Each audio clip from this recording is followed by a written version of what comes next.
So my talk earlier was focused quite directly on the meaning of hospitality, the basis from a Christian perspective. And in this second talk, I'd like to first look at a concept that I think is deeply related to hospitality, or maybe more accurately is also hospitality, but from the other side.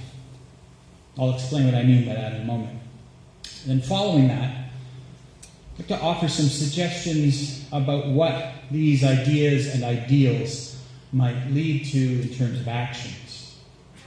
So step one, we need another term in our front pockets. So in the same way that there is something deeply religious and spiritual about giving hospitality, the same can be said, I think, of receiving hospitality. We were talking at our table about how sometimes in many different cultures, when you go somewhere for dinner at someone's house and they are offering you more and you feel you need to be modest and you say, no. We struggle sometimes to receive hospitality, don't we? In the New Testament, the Gospel of John, chapter 13, there's a story of Jesus kneeling down to wash his disciple Peter's feet before a meal. And at first, St. Peter resists this. He says, and essentially, this is paraphrasing, but no, why are you washing my feet? I should be washing yours. But Jesus tells him, no. This is what you actually need from me at this time. There are times when you need to receive a gift of care and love and mercy and learning from others just as much as you might want to give those things to them. And graciously allowing someone to show you their hospitality is also good for your humility and growth. So both giving and receiving hospitality have spiritual depth and meaning. And with that in mind, I want to introduce you to another word that, as I said, I think is, in some sense, the other side of the hospitality coin, so to speak. Hospitality in the sense of receiving it. And that word is embassy. Embassy. We all might be at least a little bit familiar with the word embassy from the context of politics and international relations. An embassy, in that sense, is a building, an outpost, a headquarters on one territory, one nation, that is invited to live and exist there peacefully with the permission of a host on another place, another territory. So Canada, for example, has 112 embassies around the world. One place where that phenomenon of embassies comes from is 13th century Italy. And the relationship that existed at that time between a number of different smaller states in the place that we think of as Italy today. These different states would often be in conflict with one another over this or that thing. And so what they decided to do to try to promote peace and good relations was that they would send people to live in each other's cities, each other's states, as permanent guests. People who could cultivate personal relationships with the other for the sake of the wider peace of the whole. And if things did break down, and it did sometimes, these embassies were a ready-made open line of communication. And there would be a level of trust that might not otherwise have been there, which could minimize sometimes misunderstandings escalating to the point of greater conflict.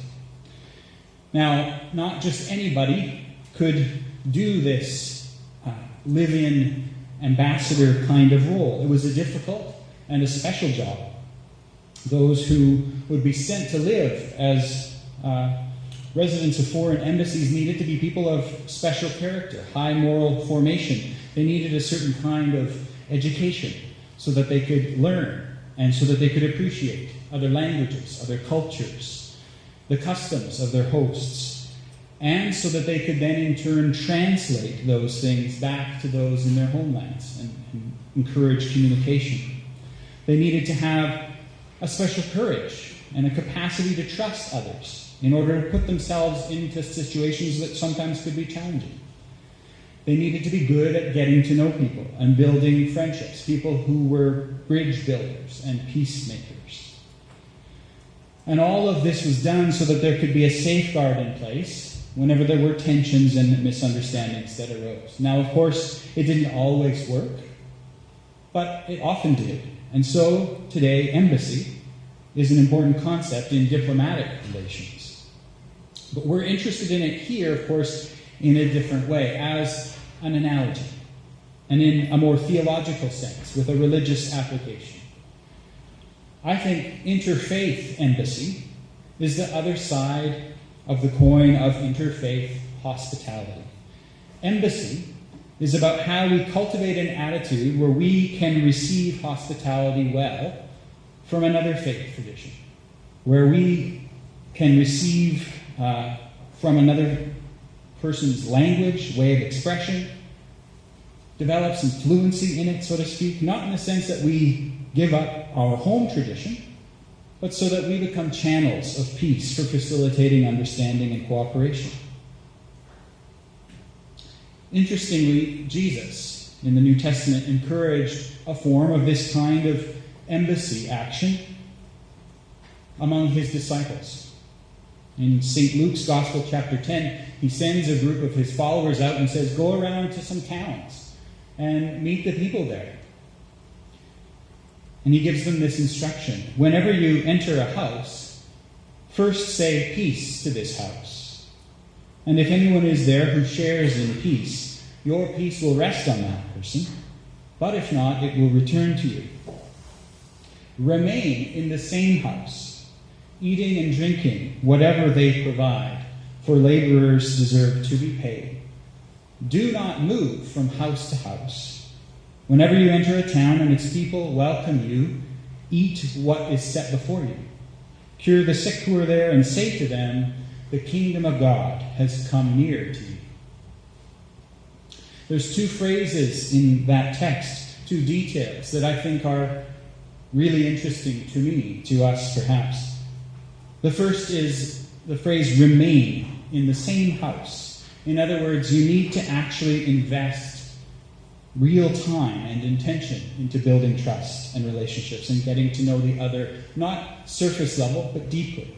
You can't manufacture that, you can't fake that. It takes effort. The second is eat what is set before you. The idea here, I think, is that you need to learn to rely on the kindness of a host for everything that you receive and seek to be a good and gracious guest.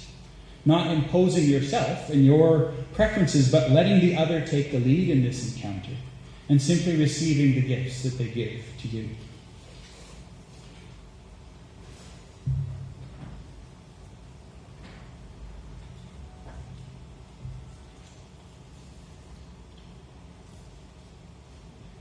In that instruction, like we talked about before, Jesus and his disciples are being called to be people who practice both interreligious hospitality, but also its companion interreligious embassy. So I wanted to say that I was going to suggest a few things about what this might look like in practical terms, and so let me do that. Both the giving and receiving of hospitality in the interfaith context. First, I'd like to talk about people of faith being people who advocate for the safety of others and their freedom of religious expression. Both of our communities, as the two largest religious communities in the world, have a special and an added responsibility in this regard, not just towards each other, but even more so towards other faiths, who sometimes find themselves perhaps as minority voices in places where we are the majority. In this country, I think it must be acknowledged that Christians do still hold a relative place of privilege in comparison to many members of other faith traditions. It's no secret that instances of religiously motivated hate speech, hate crimes, including violence, are on the rise around the world and in Canada, closer to home.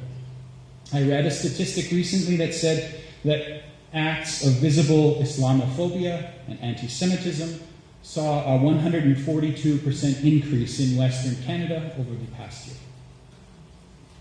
And the list of these kinds of occurrences, both large scale and smaller scale, is tragically far too long a list. The fact that sometimes this is justified by a distorted form of religious thinking, Christian thinking sometimes, is horrible and scandalous. In Canada, it's not really a risk to safety and well-being to go to a church or say publicly that I follow the teachings of Jesus. And with that kind of privilege comes a responsibility to advocate for those for whom that is not the case. It should not be all up to Muslims to seek to advocate for safety and freedom and understanding of Islam.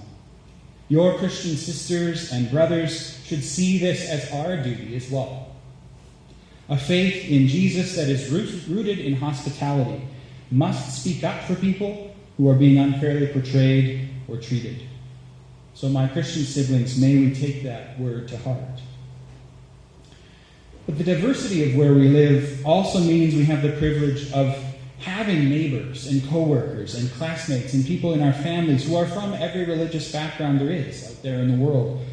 And that's true not just in cities like Edmonton or larger cities, but increasingly in smaller towns and communities across this country. So we probably don't have to go very far to find our interfaith neighbors. We do, though, need to make some intentional effort. So do that. Talk to strangers. Ask friends your curious questions that you maybe have been too shy to ask. Find out where the houses of worship are in your neighborhood. Send them an email or a letter saying that you are welcome here. Send a gift or a card on important holy days. Ask if you can visit for events, services of worship, if that's appropriate. This is how we exercise interfaith embassy. It takes people who will be ambassadors stepping out with grace and courage in the name of God and in the name of peace. I know that I'm preaching to the choir here today. Those of you who have come here today are doing this already, and God bless you for that. But this is not nearly common enough in our time. So please spread the word as you go out from here. Going deeper than this, going from the human and societal expressions of hospitality and embassy, this is also something that we can do spiritually and theologically as well. Having a mind, having a heart, and a spirit that can be a good guest in someone else's scriptures, someone else's deeply held beliefs. This is a wonderful virtue and very important, and actually not that common. To do so, don't assume that you know what someone believes or thinks before they've told you. Set aside the stereotypes. Let people speak for themselves and explain for themselves. You might be surprised what you actually find out from a real person and not an abstract construct. Go into every conversation that you have with someone from another faith knowing that you need to listen and receive just as much, if not more, than what you want to speak. We may be at an all-time low in terms of our listening quotient as a society, and there's plenty of evidence to support that if you watch the news or anything like that. People of faith have deeply rooted resources which show us why and how we ought to follow a different way, a way of embassy. And if in time, through trust and through building relationship, you're invited to share what your faith means to you, the meaning and the joy and the truth that you find in it. There is a way of doing that which expresses a spirit of hospitality rather than superiority or exceptionalism or exclusion. I often like to point out that the word dialogue, we're calling this a dialogue for a reason. That word means two words. Dia and logos means two words. Sometimes we make conversations about faith with people who believe differently than us more like a monologue, a one-word sort of thing. We act like it's really only me that has something to say. I have the truth you need to hear. But if we genuinely believe that God has always been revealing God's self to all kinds of people in all kinds of ways, then we need the truths and the gifts and the understandings of God that each and every person has to offer the other. This is what it means to speak about our faith in a manner that expresses both hospitality and embassy. I thank you for listening to me today. Thank you for what you are taking part in by being here. This is embassy and hospitality in action, and therefore I believe that this is the work of God in our midst. May God be pleased, and may God add his blessing to it in ways that go beyond anything that we can ask or imagine. Amen.